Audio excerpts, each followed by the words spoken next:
All right, so I remembered to bring the camcorder today. Yay, lucky me. And you all have an opportunity to be YouTube stars again today. So what we're going to do is, if you look at the syllabus, it says that we're working on the sales interview today. So asking questions is enormously important in sales, because asking the right questions is going to allow you to find out the needs of your customer. So asking questions is not a trivial thing. You are going to have to find in this class a salesperson to interview, a professional, somebody who's actually out there in the field practicing. Now, a lot of you know salespeople, and so I imagine that's what a lot of you will do, is you'll default to somebody you know. It's your dad who's in sales, or it's your grandpa, or your cousin Bob, or something like that. And that's fine. I'm not going to stop you from doing that. It would be better for you if you find an industry which you really like. Students often ask me, how should I go about approaching somebody? It's amazing how much people love to talk about themselves. And so if you call a company and ask to speak to a salesperson that in an industry in which you're interested, I'm sure they will find you somebody that will be happy to talk to you. People like talking about themselves. That's just human nature. It's one of the reasons why Facebook is so successful, because we like sharing how wonderful our lives are, even if it's a completely and utterly fictionalized representation of our life. So people like to talk about themselves. Now, there are sort of standard questions that you are going to have to ask everybody in the interview, and that's not the kinds of questions that I want you to come up with for this. So, for example, you cannot use the one that I'll give you as a good question, and you're going to have to justify your questions. Everybody's going to have to say, how did you get into sales? And you're going to have to ask that question, sort of a natural background question. How long have you been in sales? Those are necessary but not terribly interesting questions. Everybody's going to have to ask them, so you can't use those questions because they're necessary. Another question that is going to be, that you're going to have to ask that's completely necessary, and I'm going to tell you what the answer is going to be for 90% of you, is what do you find is the most challenging part of your job in sales? And they're all going to say handling rejection for the most part, by and large. I mean, 90% of salespeople say that that is the biggest challenge that they face, is handling rejection. You somewhat have to be a rejection junkie to be good at sales. You have to ask people. There's an ad on the radio, I'm sure you've heard it, for this sales book and sales company that they're trying to promote, that says the average salesperson doesn't even ask for the close 3 times. Most sales are closed after the 5 times. How many of you have heard this commercial on the radio? It's for this guy who's written a book on selling. And that's true. Most people get discouraged and they stop asking. So you're going to ask that question. That's not a terribly interesting question. What are examples, and you cannot use this, of an interesting question, and you need to justify your response. And what I'm going to do is, I'll show you here in just a second, we're going to post them on a discussion board. It's because I'm lazy, I've told you this. I'm inherently lazy. Last semester and the previous semester, I had you submit these questions to a Dropbox, and that way then I would compile them for everybody, and you could use the questions as a basis for a list for your interviews that you go out and do if you think somebody's got a really good question. This semester I decided, I can do this as a discussion board. You can list your questions and your rationale, and that way everybody has access to the discussion board on D2L. And it means that I don't have to then, copy and paste and put together a document. See how lazy I am? And it's great. It's called working smarter, not harder, right? Because I'm inherent. That's why I have this job. Because I'm lazy. So come up with a list of questions. At least one. You need to come up with 5. If your group doesn't have 5 members, at least 5 questions, so that we're all fair. If you have more than 5 people, everybody has to come up with a question and justify why you think it's a good question. Now, here's a good question. You can't use my question, as I said, but here's a good question. What percentage of your time do you spend prospecting, and what methodology do you use to prospect? Now, why is that a good question? Because prospecting, although if you say what's the hardest part of your job to most salespeople, the first thing that comes to mind is handling rejections, and that's what they'll say. But most salespeople are sort of extroverted in many instances, and they like talking to people, and prospecting is a lonely job. It's a necessary and hard part of the job. If they really think about it, it may be harder than dealing with rejection, because it's tedious, it's boring. It involves doing something that you all hate, called Research. How many of you absolutely hate, how many of you have a research paper that's due sometime this semester? Anybody in here have some kind of research project that's due? You're shaking your head yes. You have in which class? Like every class. Every class, and it's just horrible, isn't it? You hate it.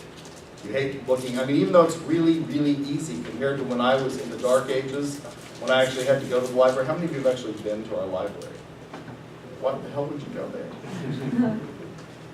You don't need to. You can get online and get almost everything that we have. You know, I mean, it's all right there. The internets are a wonderful thing, but it's hard.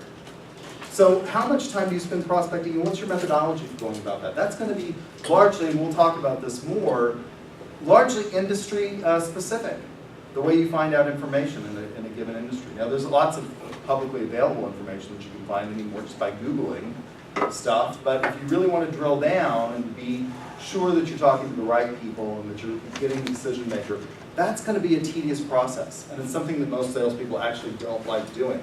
They'd rather be out talking to a client, but you have to have somebody to talk to. So that's an interesting question. So the way you might develop these questions that you're going to post on a discussion board, if you didn't bring a computer, you all can write it down and you can justify your rationale for each of these questions, and you can post it by the end of the day today on there, and then everybody can read it and see what you posted and why you think it's a good question. But we'll talk about it in class before class is over, and each group will go and everybody will have to present at least one question, why they came up with the question and why they think it's a good question. And I will sit back there and sort of evaluate and say, yeah, you could refine the question this way, or maybe ask it differently, or that's, you know, a leading question, which is close-ended and it's not likely to elicit a great response, so we'll talk about those kinds of things. So we'll do that in class today, and then you'll have until midnight tonight to submit your group's thing if you didn't bring something. So you can write it down, have somebody type it up and submit it for the group to the discussion board by midnight tonight. But I'm giving you lots of class time. I'm going to give you until 10 o'clock, which is about 23 or 24 minutes to do this in class, so it shouldn't be too taxing. I'll stop the video for a few minutes while you all discuss that. I've got to run upstairs and grab something out of the supply closet. Did I pass the roll sheet? Yes. Okay, all right, very good. So go ahead and get in your groups and start on the curriculum. All right, let's take a vote. Which one do you think is right? Okay, so let's see. Yes, sir. Dr. Chu, do you need one question from the whole group or 5 separate ones? Huh? 5 separate questions. At least 5 questions. If you have more than 5 members, you have to have more than 5 questions. But we only saved one right now, right? You've only said one? No, like, are we only saying one? No, you're going to talk about, each one of you is going to present one question and justify the rationale. You're going to have to tell us as to why it's a good rationale. So every member of the group gets to present at least one question and justify why they think it's a great question, which I will then do apart. I'll do the technology one. Give you suggestions on. All right, so we started, I think, last time with the groups. Do we start over there? Start in the middle. Yeah, started somewhere. Oh, I have no idea. I started in the middle last time. I think so. You sure? Yeah.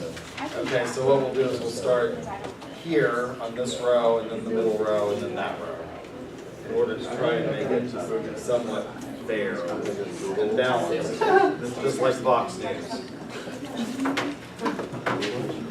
All right. So you guys want to go?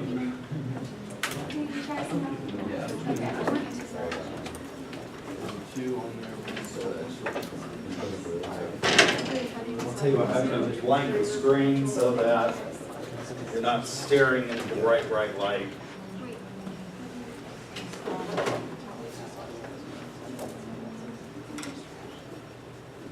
Okay, so our first question is, how do you keep to date on your target market? And this is a rational question because every business needs to identify their target market to be successful in sales. Target market. That's a good question. What are you going to follow it up with? What do you mean? Well, like, you know, if they say, the company gives me my target market, you know, how are you going to say that? You know, can you expand on that so that you can get more of an answer and elicit more of detail from them? I mean, it's a good question because it is an open-ended question. It's not a closed-ended question, Yeah. so it's not leading. It doesn't lend itself to yes So or I no. guess then if they're like, oh, the company gives it to us, then I could ask how they. I mean, a lot of salespeople, the target market is going to be clearly identified by sort of the nature of the good or service. So within that target market, then I would drill down to how they go about identifying prospects within the target market. So for example, I have a sister-in-law who sells for Johnson & Johnson. She sells medical devices for J&J. And obviously, the target market is pretty easily identifiable because what she's doing right now is she's selling an oncology device that takes biopsy of tissues. So you've already sort of limited, you're not going to go sell this to a general practitioner, right? I mean, it's sort of self-evident by the nature of the product. But then within that, you know, are you dealing with people that primarily, I think the current product that she sells does biopsies of mammogram, or after a mammogram of breast tissue. And so how do you identify within the realm of oncologists, those that primarily practice and are most likely to be receptive? Does that make sense? To sort of drill down into the question, because a lot of them it may be self-evident. But I think that's a good question, because it's not closed-ended. You know, do you like your job? Well, that's a yes or no question. So I think that is a good question. What's your second question? What are the steps you take from the beginning of the sales process to the end? And I think that's important to know because, like, how do they get their attention at first and get them, like, interested in the product, and if not, like, how they deal with the rejection, like, Okay. towards the end of the process. All right, so I think that's a nice open-ended question. You can also use a lot of follow-ups, you know, with, as a pre-approach, how do you do pre-approach planning? How do you present yourself when you introduce yourself to the new client? Do you usually meet them at their place of business, or do they come to you? All of those things in the sales process are going to be important. And so you can have a whole lot of follow-up questions along with that you can think about in terms of asking. So, you know, it's totally different if you're an outside salesman as opposed to an inside salesman, because if they're coming to you, obviously you know that they're interested in your product or service, and so you don't necessarily have to overcome that resistance, whereas opposed to somebody who goes out and sells, for example, office supplies. I had a friend she was a district manager for Staples, the business division, where they go out and sell business-to-business products, and so that's different than somebody who goes into a Staples store. Okay. Third question was, what was your worst experience in sales, and I'll follow up with how would you overcome it? Kind of like asking, is it business and life, or is it like in general in your business area? How could you like make it seem better? How would you progress that, learn from that experience, kind of like learn from mistakes? Okay. All right. I think that's a good question. Okay, the last one is, what do you find most rewarding in being sales? What do you find Most rewarding, most rewarding in yeah, being in in being sales? sales, yeah. I can tell you what most of them are going to say. Money. The number one reason people go into sales is because it's the one profession where you can really determine your own salary. So I have a friend, Adam Tucker, who sells for US Foods, and he says, you know, if I want to take my family to Disney World, I just have to figure out how many more dollars a month I have to sell in product. And I just go and set my goals to meet that challenge. And so most of them are going to say money. Yeah, A lot of them will say helping people, things like that. And so, but I think sometimes it's more, more work-life balance. Yeah. right. Yeah, most of the time I don't have to 40 hours a week. Then maybe work, I'm working from home. Right. And maybe it's for, it's more. Right. So if they give you the money response, you're gonna have to say, you know, what's your second most Yeah. favorite thing about selling? All right? Okay, very good.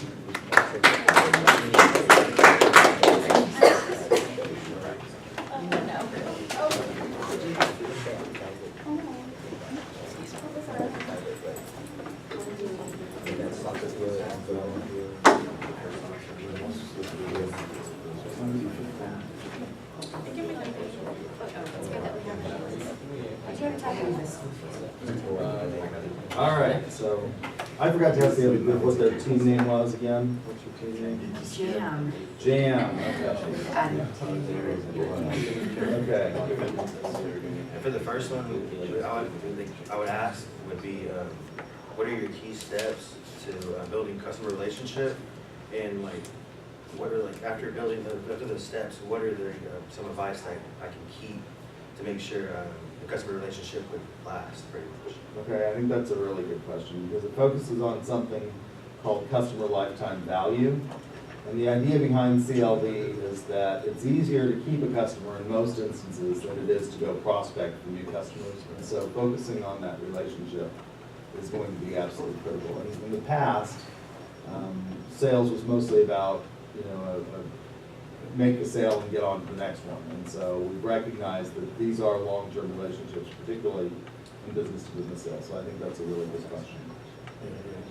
And customer relationship, I mean, you can follow that up with, do you use a CRM, a customer relationship management software, program, things like that? Our second question was to ask how you stay up to date about your product and the industry your product lies in. And then a follow-up question to that would be, what importance do your customers place on you having a thorough technical knowledge of the product versus you just having a base understanding? How important is it for you to drill deep with every customer, basically? Okay, all right. And I think that's a good open-ended question. It may vary by industry. One of the things that you'll find, people that are not necessarily great salesmen don't really understand product knowledge. So I think that's an important aspect. How long it takes to become technically proficient is also important. Our third question is, how do different methods of communications influence your sales technique? I believe that you have to engage with the customer first, get to know them a little bit, see what they're looking for, and then you can discover what they tell you or what they are influenced by, and also by sharing, that you personal testimony or sharing like how you like the product. Okay. All right, I think that's a good question. You could also follow up with that in terms of the various modes of communication. What do you do to integrate? So one of the concepts that's really important in marketing today is this idea of integrated marketing communication, where you want to speak with one voice for the entire company. And so obviously, all of those touch points that they're communicating with the prospect, how can they control it and make sure that they're doing that and engaging in what a company would want to be seen as integrated marketing communication, having that holistic, unified sort of experience for the customer. So that would include email, the types of product promotion that they take out, that they send out to customers, and the various touch points. So that's a good question. Our fourth one was, what motivates you to sell your product? That would kind of open it to like whether it's just they really love to sell, it's their drive to sell, or they just love their product and they want everybody to own it. So it would just be kind of, I guess, an open-ended question to just learn more about them and like what they love about their job. Okay, I think that's a really excellent question. One of the things, when I went into industry, I couldn't have gone to work for like Philip Morris. You all know who Philip Morris is? What does Philip Morris primarily manufacture? Cigarettes, right? They're probably, I could not possibly, there are people who I think are totally Machiavellian and can sell anything. It doesn't matter what they, what the company, as long as the commission is big enough, they could sell just about anything. They could sell ice to Eskimos. And I was not like that. When I went into industry, I had to find an industry that I really believed in order to make the switch. So. The fifth and final question was, how would you grow and maintain your book of business? That kind of goes along with the develop relationships. Like at the company I'm at right now, we had to essentially grow our book of business and maintain it. We have to maintain it in order to meet our sales goals. And so prospecting, like we talked about earlier, is really important in sales. And then maintaining the book of business allows customers to keep returning, and that helps you with sales and helps the company as well. Okay, I think that's an excellent question. And along with that, you can get into referrals. Because one of the biggest ways is not to just maintain a satisfactory relationship, but ask them if they know of anybody else that would be interested in your product or service. And word of mouth. The referrals are enormously powerful. So if you can go into another business and say, hey, I was talking with so-and-so and they, said you might be interested in X, Y, and Z, that can be an enormously powerful tool in gaining entry and acceptance. All right, very good.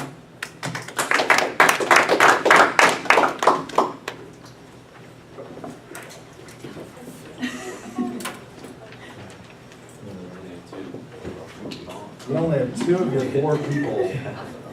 Slackers, where are they? They usually sit here. Well, it's a good thing that they're not here, so I can take this spot. Yeah, well, the question that I got was, what was the toughest obstacle to overcome when you first started your career? And I asked this to basically just learn what I could from the person, since they've already experienced it, and since I'm gonna be going through it shortly, I wanted to see like what things that you're gonna be like forced to like overcome that you weren't thinking about or didn't have knowledge about whenever you like started your career, things like that. Okay, so I'm gonna tell you what was the name of your group again? I The forgot that. Sharks. The Sharks. And there are 2 of you, but it's singular thing. It's gonna be the, learning to accept rejection is probably going to be the number one that they're going to give you, is that it's just enormously hard. People don't like to be told no. And so they'll probably come up with that, and so you might say, well, what was the next most difficult thing that you had to learn? And, I would ask them about, again, product knowledge, company knowledge, history of the company, if that's important, things like that. If industry is a big deal. Again, some people move from industry to industry and can do that successfully. Others stay within an entire industry their entire life. My friend Adam, who works at US Foods, he started out in car sales and realized that he didn't like the business to consumer sales part of it, and so he went into, that's completely different, selling cars to selling food, but it's not an industry that necessarily, everybody's eaten, everybody's bought groceries, so you have some basic idea, whereas if you're going into selling medical devices, the length of time that you're going to need to gain knowledge in the industry is going to be really important. So I would sort of ask those kinds of follow-up questions so that you can get something more than rejection. Okay, how much does the economy affect your sales? And my follow-up question was, the economy is always changing, and also they can determine how well your person will have in sales. Okay, I think that's a really excellent question. Not everything, you can make a lot of money in a bad economy if you're in the right industry. Anybody want to guess what's the #1 industry that benefits from a bad economy? Alcohol. What? Alcohol. Alcohol, that's right. Alcohol is one of the biggest industries that people still, they want to drown their sorrows. It would be interesting to see if the legalization of marijuana impacts, if a bad economy impacts the number of people that are running out to get their medical marijuana license in Oklahoma as the industry starts to ramp up here. Okay? Is that all you have? No, we have. Okay, go ahead. The first one that we wrote was, can you see yourself in sales the rest of your life? And followed that up with, we asked to see if they actually enjoy what they do enough to stay with it, and if they believe that their job or the time that they put in is worth it. Okay, so that is a really good question. A sub-question to that, or a follow-up question could be, do you ever want to go into management? And you'll find, into Salesforce management, you'll find that a lot of salespeople never want to go into management. Why is that? Anybody know? Too much pressure. Too much pressure? Too much to deal with. What if they wouldn't get commission? They wouldn't get commission, yeah. That's usually sales managers have a higher base, but if they have any commission at all, it's a greatly reduced fraction of the sale. And so, for example, at the company that I worked for, our VPs of sales had a base of 150, and they got 1% of commission, 1% of commissions in their territory. Most of their salespeople made more money than they did. The vast majority of them. Now their bases started, the commission salespeople that were out in the territory, their bases started at $25,000 or $30,000. But they could easily, because we were selling learning management systems to schools, they could easily make more than 150 if they were selling, you know, a $500,000 LMS suite to a school district and getting, you know, 5% commission on it. So, and they sold a lot. So they generally made more than our VPs of sales, and they didn't want to go into sales. Okay, I put, have you had to adapt to the type of market in recent years? And then my follow-up was, since technology is changing daily, I would think that would affect sales. Yep, I think that's a very good question. All right, do you have one more? Yeah, there you go. I think it was- What challenges do you look forward to in your selling career? And did the challenge motivate you to stay, or did it scare you, like, to not want to stay in this profession? Okay, all right, I think that's a good question. You might also ask them if those challenges have changed over time. As somebody over here was pointing out, or in the last group, building a book of business last group. Once you build a book of business, you know, a lot of, for example, insurance people that I know, insurance salesmen, don't necessarily want to do all that much of an expansion because it takes too much effort to go. There's a point of diminishing returns in building one more client relationship. And so has that changed, you know, from the beginning of your career as opposed to if you're in the middle or the later stages? I think those are all good questions. Very good.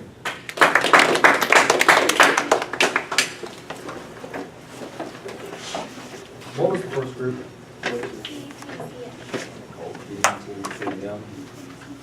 All right.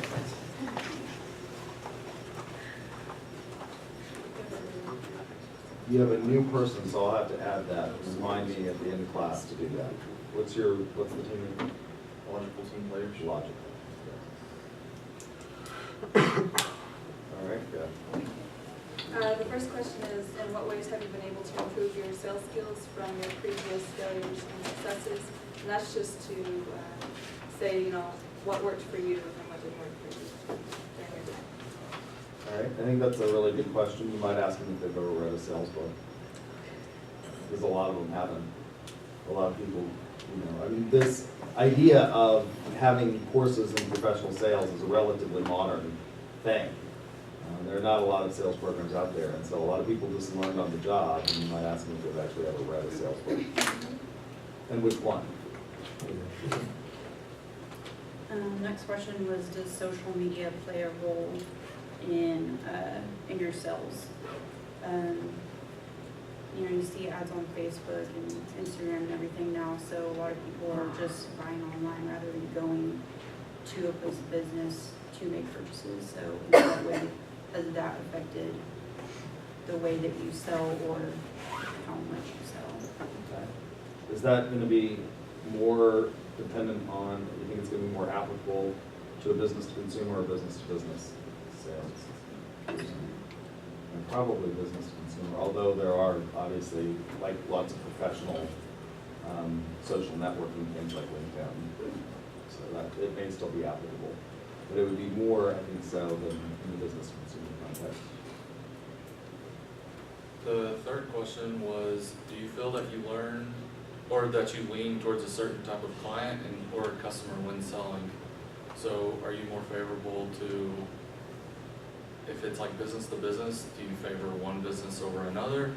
Or if it's like business to consumer, do you favor this person over this person? Okay. I think that's an interesting question. It'll be interesting to see what you get in response, because a lot of that will depend on, if it is business to consumer, what the industry is. Obviously, the demographics or the psychographics, so you can follow that up with demographic questions or psychographic questions. Lifestyles are going to be dependent. So for example, if you're selling golf clubs, since we have a professional golf management, I'll use that as an example. What's the socioeconomic group that's most likely to buy golf clubs? Probably. It's it's an upper middle class professional.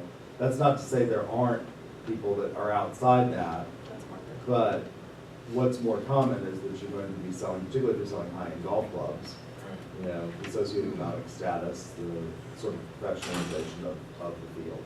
It's going to be interesting. what moral and ethical rules do you follow when conducting sales? I really like that question. Why do I really like that question? Oh, because my dissertation was on ethics. So I really like that question. I think that's an excellent question. I don't have much follow-up on that one. How has technology affected you as a salesperson, and what have you done to adapt to the changes? Okay. All right, I think that's an excellent question. I think also in thinking about that is not just the changes in technology, but also the changes that have impacted that specific industry that you might ask about. So, if you're dealing with, a consumer packaged product, it may be less important than, something like a learning management system or something like that. So that's going to be very industry driven. But obviously, can you think of any industry that hasn't been somewhat touched by technology, any business? I mean, if you're out here selling watermelons at the roadside fruit stand, maybe, not. I mean, it's amazing how sometimes you see the simplest things and people stop and buy watermelon. So, they're not using a whole lot of technological sophistication.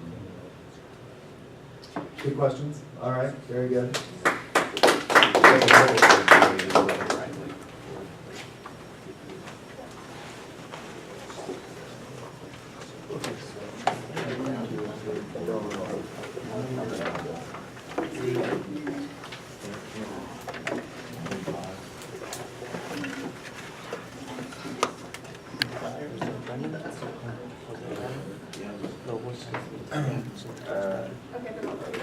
Well, no, he said he stopped it whenever we were doing our little thing.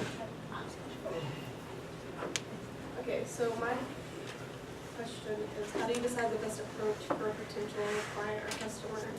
And then when you figure out that approach, how did you decide that was the best approach? Like, how did you research the type of person you were going to be talking with, or the type of person that you were going to try to influence their decision? Okay, so one of the things that we'll talk about in here is the use of social styles. And so when you're thinking about that question, you might incorporate the ideas from the social styles section in the textbook on that, because it's obviously you're going to have different types of individuals. And I think industries lend themselves to more dominant social styles of one type or another. So, for example, if you're selling what we sold, which was learning management systems to teachers, you're going to find that there's a whole lot more amiables in there, because you're going to have to talk to teachers. Generally have a tendency to want to help students and think about that, as opposed to if you're selling military fighter jets for Boeing, where the dominant social style is probably going to be extremely extroverted, and they're going to be drivers in terms of the social style. So you might look at those social styles and kind of think about that. So I said, what motivates you to continue sales after constant rejection? And you can't say money. And you can't say money. That's a good question. So, because most of them are going to say, the first thing is going to say, they like the fact that money. If you, again, look at what people say that they want in their career, in the aggregate on the whole, over a broad range of professions, does money rank number one? Yeah. With most people? Actually, with most professions, it doesn't. Most people don't say money is the number one thing. It's a sense of achievement or fulfillment that they get. You certainly, unless you're a marketing professor, most people don't go into, or finance professor or accounting professor, most people don't go into education because it makes an overwhelming amount of money. Okay? I mean, that's not true of college business professors, which is why there's a lot of resentment on this campus against us. If you go over to the land of Hippy Dippy across the parking lot, they have a tendency to not talk to us because our salaries are about 3 times what theirs are. So that's an exception to the rule, but particularly if you're talking about primary and secondary education teachers, they're not doing it for the money in any way, shape, or form. That's not true when you come to sales. Overwhelmingly, a lot of them are highly motivated by money. Now, most of them want something else as well, and that's, again, there are very few people who would say, you know, I want to go sell cigarettes. But there are obviously people who want to do this. But, you know, something else, so what else motivates you? Do you have to believe in the industry, things like that? I think that's a good question. Okay? I put describe a time when you had a difficult prospect and how did you handle the situation? Okay, I think that's a good question because it asks them to think back about a specific instance. Overwhelmingly, again, a lot of them are going to say handling rejection, right, is a different thing. But if you actually ask them to think about a specific time and a specific prospect, and then describe that, I think that's a really good question. Because not every prospect is necessarily going to be difficult because of the matter. My question was, how does your role, like, if I talk to a salesperson, how would their role contribute to the growth of the company that they're working for? See, like, what their longevity is, like, what they see themselves becoming, if it's like, you know, they want to be a salesman for the rest of their life, or if they want to, like, keep going up in the chain, if there is a chain to go up. Okay, I think that's a really good question. And the longevity in the industry, I think, is an important one. What you'll find is that if you interview car sales, I don't know if you've ever bought the car from more than one dealer. I have. It seems like the car, I generally buy from the same sort of dealers over and over again, and there's never the same salespeople there twice. They seem to move around from dealership to dealership and change, you know, jobs faster than people change their socks. That's not true in other industries, which are very knowledge intensive. My question was, how do you keep yourself knowledgeable in the ever-changing world of sales and technology? And it's not just technology, but trends change day in and day out, and it takes someone, like, you have to have the knowledge to keep up with day-by-day trends that everyone should adapt to. How they ever change, like your way of selling. You might ask also about, as you know, as a follow-up question about strategy and where they see their industry in the market. Is it a market that's rapidly expanding? What's an example of a market that's rapidly expanding in the United States? Real estate. Maybe, although there's only so much land out there. But healthcare, why? We always need it, and people are getting in the United States on average older. Right? So there's more and more need. So those kinds of follow-up questions are good. All right? Is that it? Very good.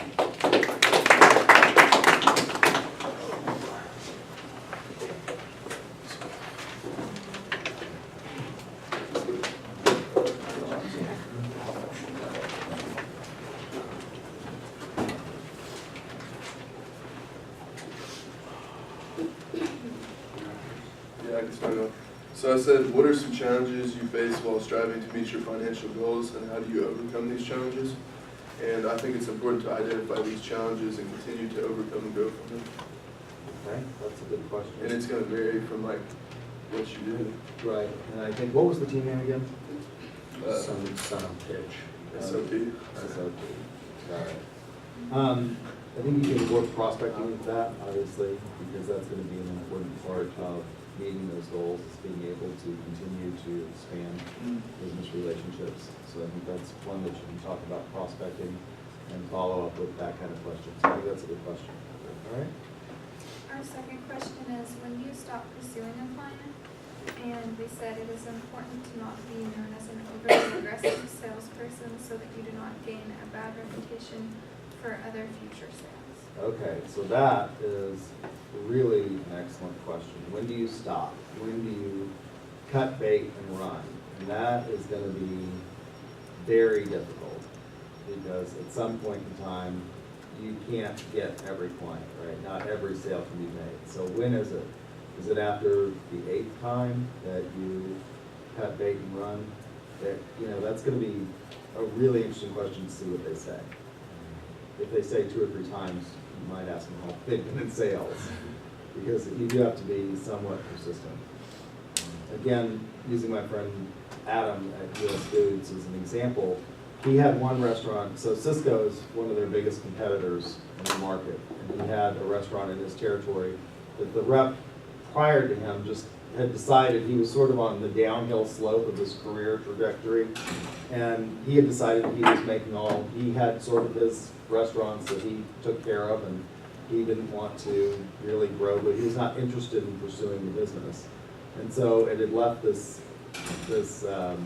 restaurant in his territory with sort of a bad taste in their mouth about his company, and they'd gone with Cisco, and he went in, when he got new to the territory, he went in every week, and they said, we're not interested.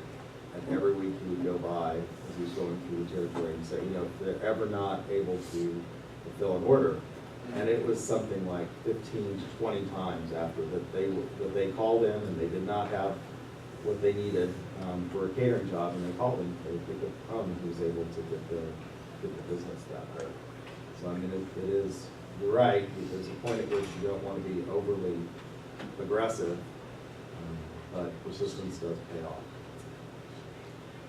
Another one of our questions is, have you ever asked a prospect why your sale wasn't successful with them? And if not, how do you learn what needs improvement in your selling strategies? Okay. How do you ask a prospect that? I don't know, they'd have to tell me, I guess. Are people going to be honest with that? Let's relate this to the dating world. I mean, I'm not saying that's a bad question, I think it's a good question, but let's relate this to the dating world. How many of you have broken up with somebody and asked, why did you dump me? I mean, I know why I'm divorced, because I have a tendency to be brutally honest with people and say things like, you look like death in that outfit. I will not be seen with you. Go back upstairs and change, right? But, I mean, you ask your insignificant other, what's wrong with me? And what are they going to say? They're going to lie to you. It's not you, it's me. I'm not ready for commitment, right? I mean, you're not going to say things like, your feet stink and you don't love Jesus, which may be the truth. Okay. I mean, so getting an honest answer may be difficult. I'm not saying it's a bad question, I'm just saying think about that. Okay? The question I have is, how do you continue to advance in your selling strategies, and how have they changed? I think it's important to continue to grow in your strategies and see what are most effective. Okay. They're all forever changing, so. Okay, so that's a really good question. You might follow that up with, have you ever conducted on your own a SWOT analysis, strengths, weaknesses, opportunities, and threats, and get them to sort of think about those and identify those, and if that is useful in developing a strategy for tackling the territory. Okay, good question. Next question is, how do you keep up with target markets? It is good to have a perspective on how your target market is continually changing over time. Okay, I think that's a good question. Again, that may be set or directed by corporate strategy. So if it is, and that's what they tell you, I mean, obviously, again, there are certain, if you're in a very specific advanced business-to-business field, it's going to be fairly obvious what the target market is, but to drill down in that and say, how do you identify people that are most going to be likely? I mean, not everybody can afford the most latest, if you're going into sell to oncologists who are doing mostly rural health, the answer may be radically different than if you're selling to, Integris Baptist or something like that. So, all good questions. All right, very good. Okay. Well, be sure and post those to the discussion. Have at least one of your members post those with your rationale so that everybody can see it. And be sure and include the names, because on the discussions, it won't allow me to identify whether it's a group project or an individual project. This is D2L, because again, D2L is a horrible learning management system. It's not very adaptable. Be sure you list the members of your team so I can give them all credit that participated in this for today's exercise. I know you're going to be heartbroken, but I don't have time to start showing you a video from a sales presentation because those take about 20 minutes. So if you feel cheated by the fact that I'm letting you go a few minutes early, by the time you start the next process, you let me know and we'll stay late on Thursday. Rather than, really tell me that I cheated you out of the Do you want us to use like all the questions or yeah, team name and your team members.